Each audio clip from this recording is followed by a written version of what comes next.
Good evening, everyone. I'm Advocate Harpreet. People know me as Preeti Gupta as well. I'm practicing in Ambala, Derabasi and Chandigarh. आज मेरा topic है rape. Rape को लेके different different views होते हैं। पहले जो रेप था उसकी जो डेफिनेशन थी वो बहुत ही शॉर्ट थी। ये डेफिनेशन जो है इसमें एक्सटेंशन तब की गई जब निर्भया केस दिल्ली में हुआ था।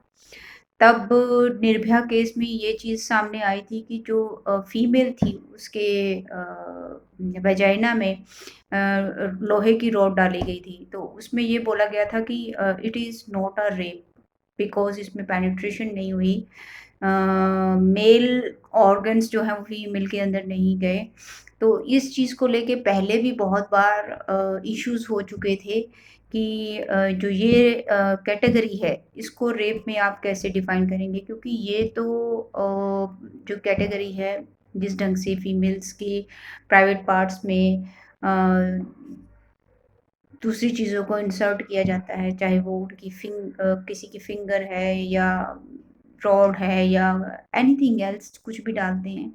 तो ये जो सारी चीज़ें हैं ये पहले इस चीज़ को कहा के छूट जाते थे कि it doesn't come under rape. But जब निर्भया का रेप केस हुआ उसके बाद रेप की डेफिनेशन को काफ़ी हद तक सुधारा गया और उसमें रेप की डेफिनेशन में 375 बी को इंक्लूड किया गया जिसमें लिखा गया insert to any extend any object or a part of body not being the penis into the vagina or anus of a woman and make her to do so with him or any other person। इससे ये clear हो गया कि जो it is not necessary कि penetration हो। अगर कोई पर्सन फिंगर भी डालने की कोशिश करता है फीमेल्स के वेजाइना में तो that will be also comes under rape. और इस रेप को एक स्पेसिफिकली नाम दिया गया that is called digital rape.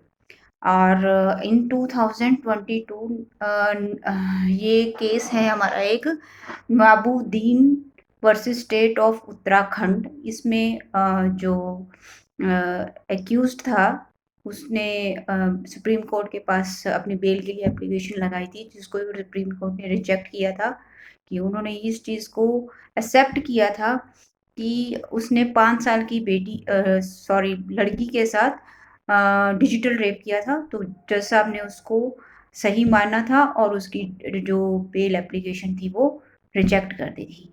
So I hope कि मैं आपको क्लियर कर पाई कि डिजिटल रेप क्या होता है। Thank you so much.